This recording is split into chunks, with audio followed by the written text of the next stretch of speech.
Love. A mystery that humanity has been trying to solve for centuries. Philosophers have sought its meaning, poets have sung its praises, and scientists, like myself, have tried to explain it. But what if I told you that love is just chemistry? Real, simple chemistry. Let's find out. When you meet someone who catches your eye, your brain instantly transforms into a high-tech laboratory, launching a complex chain reaction. Within milliseconds, your limbic system, the brain's emotional center, releases a surge of dopamine, the feel-good neurotransmitter. And just like that, you experience a rush of euphoria, comparable to the effects of stimulants like cocaine. Your heart races, your pupils dilate, and your palms become slightly sweaty. Congratulations, you're falling in love, or to be more precise, you're under the influence of a powerful neurochemical cocktail. But love isn't just about dopamine. Enter oxytocin, often called the bonding hormone or the cuddle chemical. First discovered in the early 20th century, oxytocin plays a crucial role in social bonding, from mother-infant attachment to long-term romantic relationships. When you hug, kiss, or even simply hold hands with a loved one, your brain releases oxytocin, strengthening your emotional connection. The longer you stay together, the more oxytocin reinforces your sense of closeness and trust. In fact, studies have shown that couples who experience high levels of oxytocin tend to maintain longer and more stable relationships. But here's where it gets really interesting. While dopamine fuels the passion and excitement of early romance, oxytocin ensures that love doesn't fizzle out too quickly. Think of dopamine as the spark that ignites the fire, while oxytocin is the slow-burning ember that keeps it glowing. This is why intense romantic obsession tends to fade over time, but deep emotional attachment can last for decades. Now, let's add another key player to the mix: serotonin. This neurotransmitter helps regulate mood, and when you fall in love, its levels can drop dramatically. The result? You become preoccupied with your beloved, thinking about them constantly, almost as if you're experiencing a mild form of obsessive-compulsive disorder. Research conducted in the late 1990s by Italian psychiatrist Donatella Marazziti found that people in the early stages of love had serotonin levels similar to those of individuals diagnosed with OCD. No wonder new lovers feel so utterly fixated. Of course, love isn't just a single emotion. It's a dynamic process that changes over time. Neuroscientist Helen Fisher has categorized romantic love into 3 distinct stages: lust, attraction, and attachment.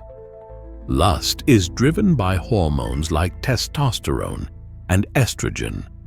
Attraction is fueled by dopamine and norepinephrine, and attachment is reinforced by oxytocin and vasopressin.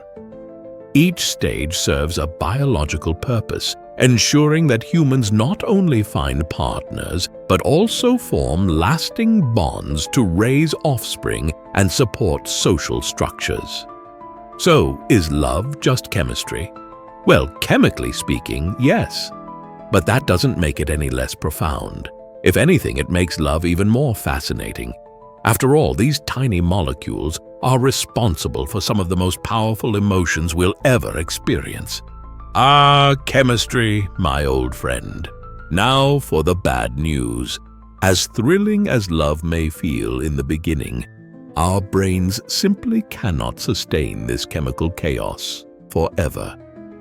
Over time, dopamine levels gradually decline, and the intense euphoria of new romance fades into something more stable, more predictable.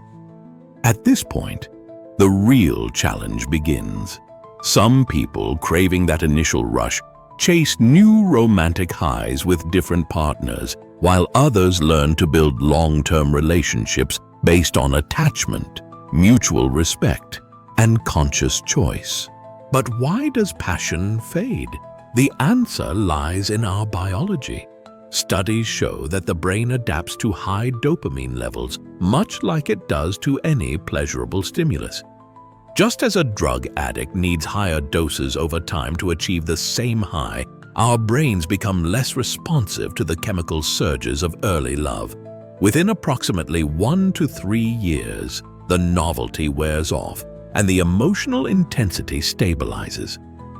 This phenomenon has been observed in fMRI scans, where the brain activity of long-term couples looks very different from that of newly in-love individuals. While new lovers show increased activity in the brain's reward system, those in long-term relationships exhibit stronger activation in regions associated with deep attachment and security. So, does this mean love is doomed to fade? Not necessarily. While romantic passion may have an expiration date, emotional bonds can continue to grow. Psychologists suggest that couples who transition from passion-driven love to a deeper companionship, one built on friendship, shared experiences, and emotional support, have the best chances of lasting happiness. In fact, research on elderly couples who have been together for decades shows that while the fiery excitement of young love diminishes, a different kind of love takes its place. A love that is quieter, steadier, and in many ways, even more profound. So can love last forever? Biologically speaking, the infatuation stage is temporary. But if love is more than just passion, if it includes friendship, respect, and shared purpose, then yes, it stands a chance. Maybe real love isn't about keeping the fire blazing at full intensity, but about tending the embers so that the warmth never fades. If love is just chemistry, does that mean it isn't real? This question has puzzled philosophers for centuries. Plato believed that love was the pursuit of an ideal, something beyond the physical world, an eternal truth our souls long for. Albert Camus, on the other hand, argued that love is a conscious choice, an act of defiance against the absurdity of life. Who was right? Perhaps both. But consider this. Everything we feel, joy, sadness, fear, is also rooted in chemistry. Does that make these emotions any less real? We don't dismiss happiness as an illusion simply because it depends on serotonin. We don't deny the reality of fear just because it's triggered by adrenaline. Love is no different. Yes, it has a biological foundation, but that doesn't diminish its significance. If anything, it makes it all the more fascinating. So, what have we discovered? Is love driven by chemistry? Yes. But does that make it any less profound? Of course not. Love is what inspires us to dream, to create, to make sacrifices for something bigger than ourselves. It compels us to write books, compose poetry, and change the course of our lives in ways we never expected. Perhaps love begins as chemistry, but its true meaning is found in our choices, our actions, and the connections we nurture. If you enjoyed this journey into the science and philosophy of love, make sure to subscribe to the channel. There's so much more to explore together through reason, curiosity, and maybe even a little bit of love for knowledge.